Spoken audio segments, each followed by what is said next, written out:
Hello, everyone, and welcome to another episode of Living on Blockchain. Today, we are speaking to Ethan Liu. Ethan Liu has, he's been a journalist. He's written 2 books. He's written a book of the pandemic, and more interestingly, because that's more relevant to this podcast, he has a new book coming out, which is called Once Bitcoin Miner: Scandal and Turmoil in the Cryptocurrency Wild West. So it's actually the premise of it and the kind of anecdotes that Ethan has brought to the table with his experiences are very fascinating. He once visited North Korea as well as a part of a delegation to attend a crypto conference.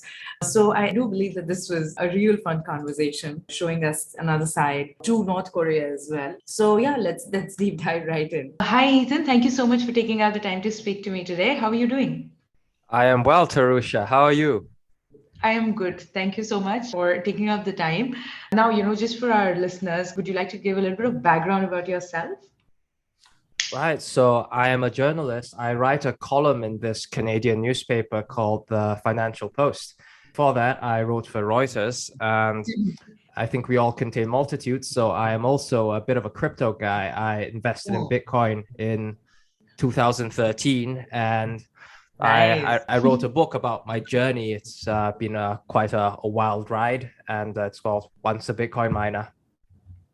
Oh, okay. That's interesting. So, could you tell me a little about this book? Is it out yet, or is it going to be launched sometime soon?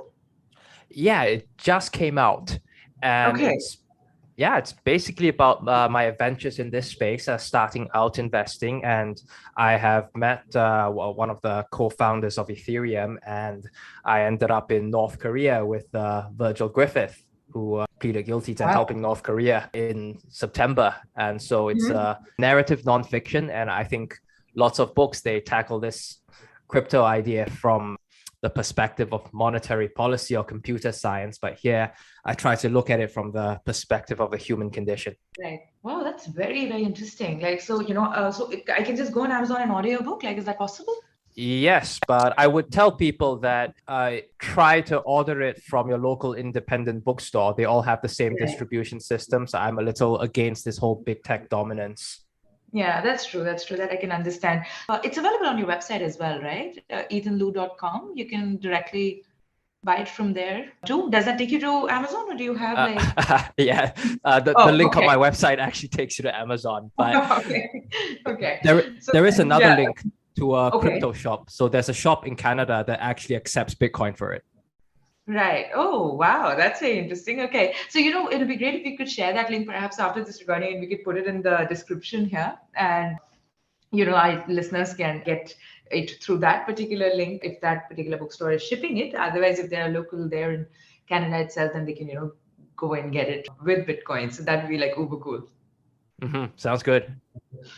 So tell me a little more, like how did you get into this entire, crypto space? You talk about like, you've covered, you've been to North Korea and, you were a journalist. How did this space start intriguing you? Because you're one of the OGs, right? Like you invested really early. Like that's the same time when I kind of got into the space, but not professionally. Like I was tinkering with the mining rigs because I was already like running a data center and I thought that okay, we already have a lot of hardware here.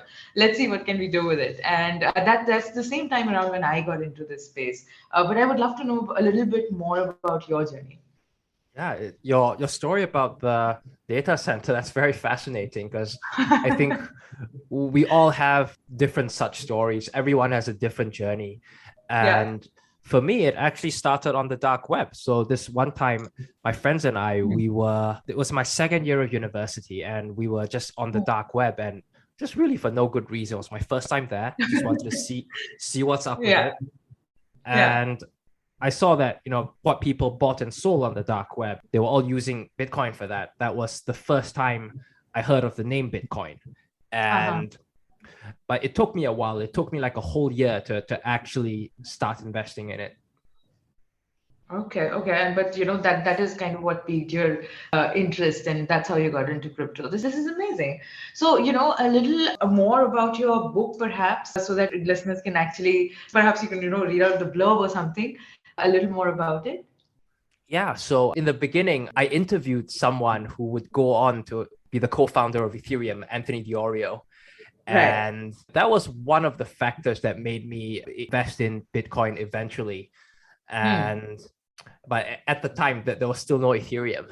And then Right. I would go on to interview throughout the years, and I had quite a bit of Bitcoin. But then 2015, there was a big crash. Actually, it Right. started in 2014, but it reached the bottom in 2015. But I ended up buying more back then, and I ended up making quite a bit of money in 2017. And I was in During this, the ICO boom. That's the period you're talking about, right? yeah, that was an absolutely crazy period, right? If you remember. Yeah. Yeah. Yeah. Yeah, and So I was, go ahead. yeah, I was just gonna say I was in this little this oil town in Canada that we compare this to the Texas of Canada, Mm-hmm. and it was a bit of a Wild West space, all sorts of characters and wild times, wild stories, and it was there that I ended up deciding to go to North Korea because they ended up holding a conference, and Right. and How was that experience? And what is North Korea's perspective on, crypto? that was a wild experience, but it Right? was totally unexpected. So Hmm. North Korea, as you know, it lots of allegations of human rights abuses, and the world just doesn't like North Korea. So Yeah. it is subject to lots of sanctions. Right. Right. And so crypto is theoretically a way to get out of those sanctions because it's That's outside true. the traditional financial system. So North Korea, it's been accused of doing lots of shady stuff with crypto, lots of hacking, stealing lots of coins. Yeah. Yeah. And so when North Korea announced its conference, I thought this is like a golden opportunity for me to go see for myself what everything is about. And turns out it wasn't the sort of conference I had in mind, but Uh-huh. and I didn't. It ended up being quite unspectacular, although unspectacular crypto wise, but it was a very eye-opening experience in North Korea.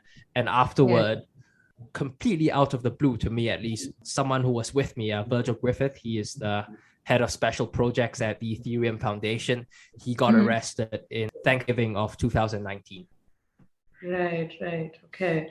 Yeah, so it must have been like really insightful. Like as you mentioned that, there's a huge cultural difference, right? And then, the perspective of a country that is actually, mostly been kind of singled out in a way, and it's very isolated. So yeah, that must have been a very, very interesting, space to be in. Are there any like crypto regulations like in North Korea, like just for the country itself?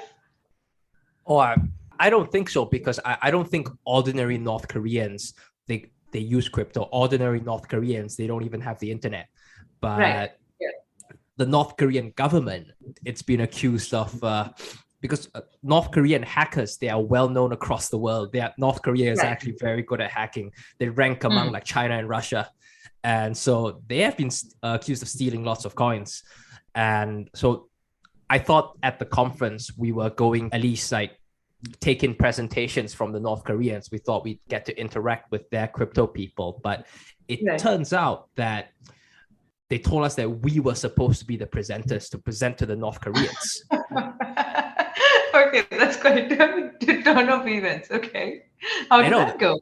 that was the strangest thing. And so Virgil, I think he knew he was going to be a speaker. He was different from the rest of us because he's a big shot at Okay. Ethereum. But the rest Right. of us, we were just thinking, well, what is going on? Why are we asked to be presenters? But Uh, I ended up declining. But some people oh, okay. spoke, Mm. and they basically made up their stuff just a day or two beforehand. Right. And Yeah. it was like a dog and pony show. I don't think we ever Wow. interacted with the crypto people. It was like an event put on for show, like a cultural Right. exchange kind of thing. And Uh, what was said at the conference, it was very surface level stuff. It's like crypto 101. You can look up the information on Wikipedia.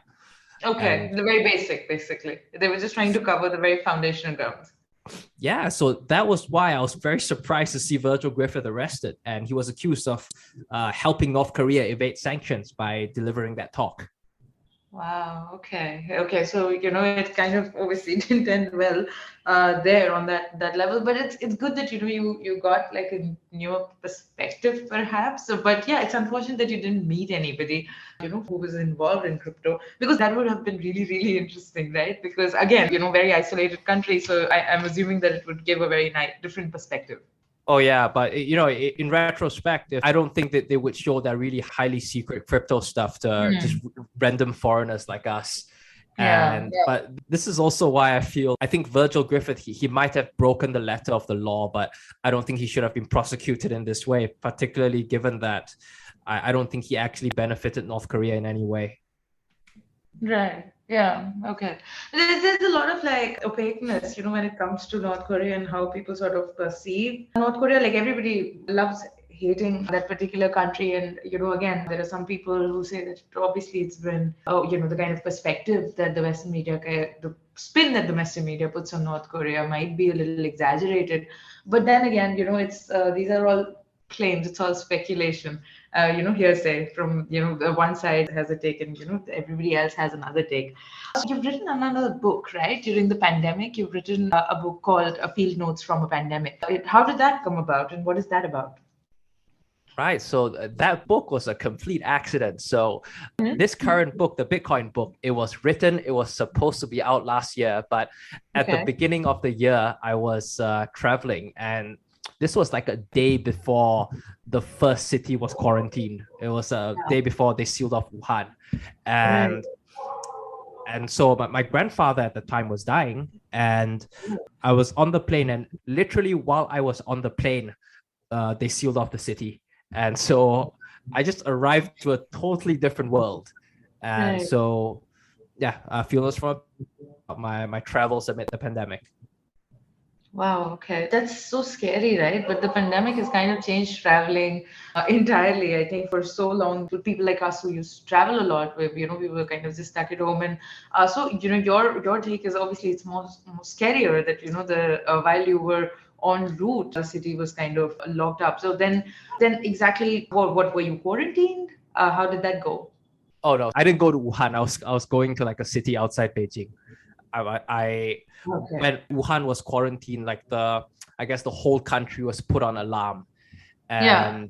and I think they were while I was there in Beijing, they were shutting down lots of things. They were closing down schools, or at least they were Mm. closing down the school that I saw, and Mm.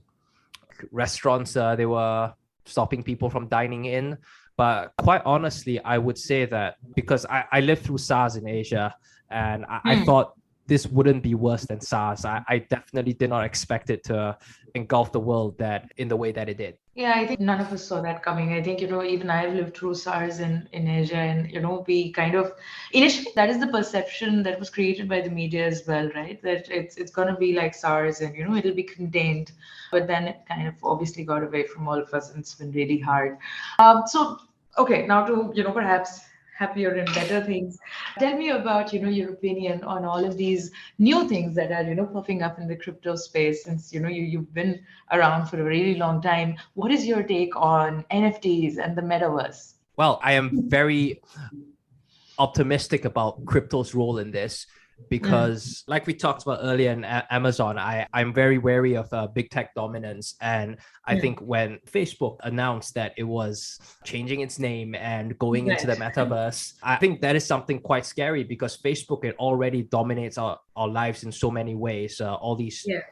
tech companies. Like, for Yes. example, the Financial Times had a story about how the smart assistant Alexa, how it selectively curates the news that it puts out to people and how Right. that affects their worldviews. And Yep. for lots of people in the global south, Facebook offers like a free internet program. So, but it's a limited form of the internet that Facebook curates. So Right. essentially, their entire internet experience is Facebook. And Yeah. so these companies, they affect your perception of reality. So in a way, I think the metaverse is already here. And when Facebook Yeah. does this, it's really on a path to gaining more control. And I think crypto decentralization, and I think the metaverse is inevitable, but decentralization is a way to achieve a more egalitarian metaverse. Absolutely. I think, now the big tech is kind of getting into it in a big way, but that kind of comes with its own kind of concerns, like, that are felt by people like us, that the entire idea of crypto and blockchain is decentralization, right? And if somebody like a Facebook is getting into this space, then you have to be a little wary. Oh yeah, absolutely. Yeah. So, okay. What about like, what are the promising projects that, you are looking at and, you think that they're going to be doing really well and you're rooting for them? So I would point to this thing called, I guess everyone knows what it is, shapeshift. But Right. what shapeshift is doing that really piqued my interest. A while back, it said it Mm. was going to dissolve its corporate structure. It's going to Right. become a DAO. Right. And I think this will be the bellwether test, like how shapeshift will function, whether it will endure, and whether it will achieve the founder's goals. Because the founder has publicly said that the reason it is becoming a DAO is to thwart the regulators. So, and whether this succeeds or not, I think it will either dampen enthusiasm for DAOs or spur other DAOs. Right. Okay. Yeah. You're right. What Shapeshift is doing, and then the kind of like the way the founder has come out and said that kind of be a way to invite some more trouble, but they're going out of their way to actually complete this entire cycle, like from a company to becoming a DAO. I think it's a sign of maturity than anything else. Yeah, but I think running a DAO is pretty challenging. If you Absolutely. probably remember the great hack that caused Ethereum to split off into two. Yeah. Yeah. Yeah. No, that is there. That it comes with its own challenges, and especially because this entire all of these concepts are so new, right? There is no manual or handbook that people can actually go back to and go like, okay, yeah, let me follow these, and I'll be safe. There is no manual, and everybody's just sort of doing the best that they can. But yes, I think that what you said regarding Shapeshifter, they're definitely a platform to watch out for. Okay, tell me a little more about the thought leaders that you follow, like perhaps on Twitter or elsewhere, or you think that the people who are actually disseminating right kind of information about crypto, because there is a lot of hot air in this space as well, right? Uh-huh. Well, usually when people ask me who I follow on Twitter, I say Niraj Mm, Agrawal, because I find him very right. funny. Yeah, he's Uh, hilarious. yeah, but I generally follow the. I don't think I follow that many personalities. I tend to follow news sources and journalists more, like journalists like from CoinDesk and the Block. Right. Yeah. Those can be, it's like getting factual news. You can be absolutely sure that they're not really trying to perhaps create FOMO, because the market is, at least nowadays, and it has been for a while, it's been controlled a lot by influencers, right? Oh yeah, With so the Instagram. I have a story to tell you. So I read this from a crypto journalist, and he said he Uh-huh. was getting his haircut, Ah, and one of the other barbers that was talking about crypto. So he okay. asked the barber, like, what news sources do you read? And the Mm. barber said he doesn't read anything, but he watches this YouTube channel by a guy called BitBoy. Oh, wow. It's pretty dangerous. Yeah, that is dangerous. That is what happens, right? There is like, we had that the token inspired by Squid Game, right? And it was so obviously, a rug pull, and so many people kind of invested in it. I think it's a lot about people just having FOMO and following these influencers and people, perhaps the wrong kind of people, and they kind of invest. And with retail coming in, I guess that was kind of bound to happen. But then again, it's like, you have to do your own research. Oh yeah, I read that there's a guy in China. He lost his entire life savings in Squid Game, Wow. Yeah. and because crypto trading is technically illegal in China, he couldn't even go to the police or anything. He had like just no recourse. But I Right. guess if he went to the police, he still wouldn't have any recourse. Yeah, absolutely. You can't really have a recourse here in this case. But any which way, like doing your own research is very, very important. That is why I keep telling people that, if you're going to be investing and putting your hard-earned money into something, then like any other investment, you need to be thinking, and you need to be sort of doing your research, making sure that the product is sound and, the token has like a sound base, the vision of the founders really carry through. All of those are important points. And, what is strange is that people usually do a lot of due diligence when they make they can kind of invest anywhere, but somehow with crypto, I don't know, I feel like people are more they're a little more reckless, right? Yeah, and so I have another story to tell you. So I read this on Reddit, and there's a Hmm. guy who says he's talking to a friend, and the friend has bought Bitcoin from very long ago and now has one whole coin. And Hmm. everyone was very excited because that's a lot of money. But until the friend said, "Oh, the Bitcoin that I bought was Ethereum." And I Wow. think I think lots of retail investors, people jumping into this space, they think just because two coins, they both exist as coins, they have something deeply in common. Whereas I think one coin and another, they can be as different as a stock market index versus like a small cap company trading on an obscure exchange. Absolutely, absolutely. It's so important, and somehow, people kind of just forget the first rule while they get into crypto. I believe it might just be because, there is just so much noise around it. But I believe that it might be like a sign of, markets maturing as well. People are, there'll always be, I think, con men and scamsters in every space. But then again, because all of this is happening, it kind of culminates into that the end user would perhaps become a little more aware of where he's putting his money. Oh yeah, I really hope so. But at the Yeah, same time, I also see just history just repeating itself, because I that's remember true. all of this happening in 2017. If you remember the whole Yep. BitConnect thing, Yeah. there was this thing called iPro. Like I walked into one of its events once, and there was this guy literally quoting Bible verses, trust in the Lord with all your heart and lean not to your own understanding. Wow. Wow. Okay. Uh, Yeah, I know.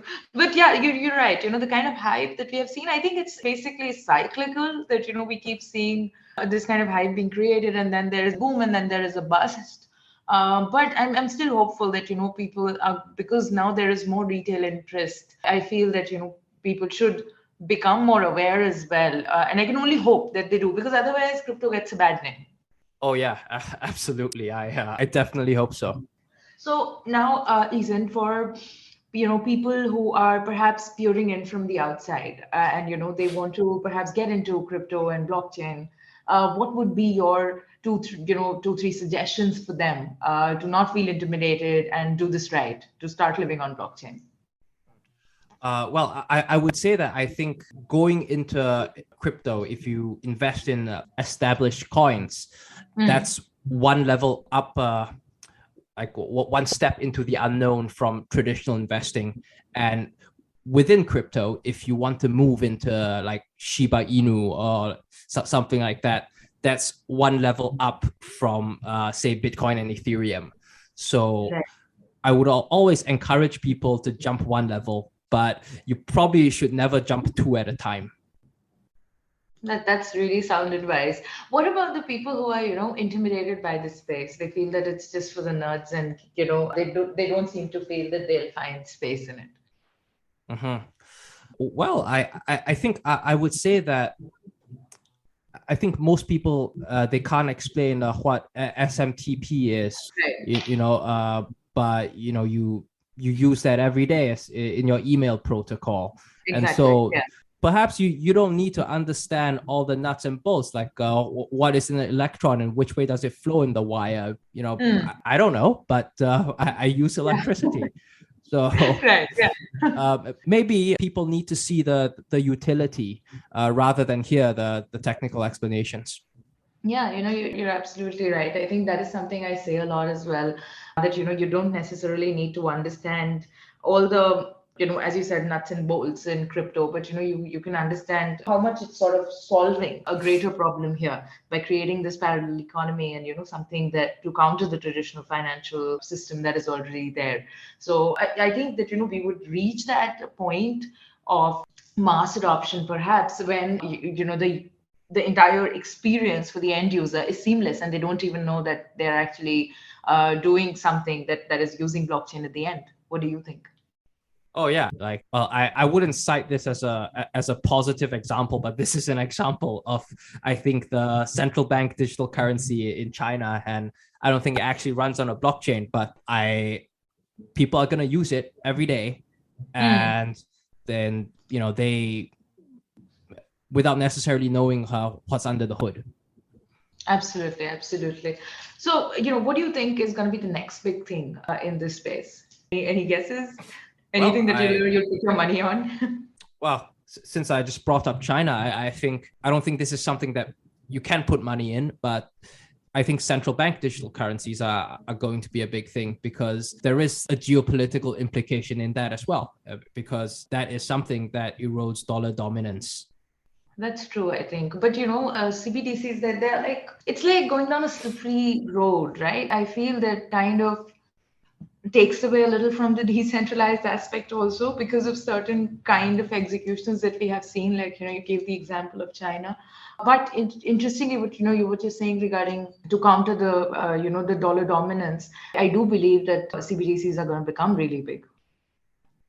Oh yeah, and I'm not saying I think it's a positive thing, but I just think that they're going to be big. I think China's central bank digital currency in particular going to have huge ramifications people's privacy there. That's true. That's absolutely true. Okay, so Ethan, thank you so much for taking out the time to speak to me and give our listeners this interesting insight. I'm sure that a lot of our listeners would want to read your book, especially because you got to visit North Korea and attend one of the conferences there. Any parting thoughts before we wrap this up? No, I think you pretty much covered everything. It was a great pleasure appearing here. Thank you so much, Ethan. Thank you. Bye.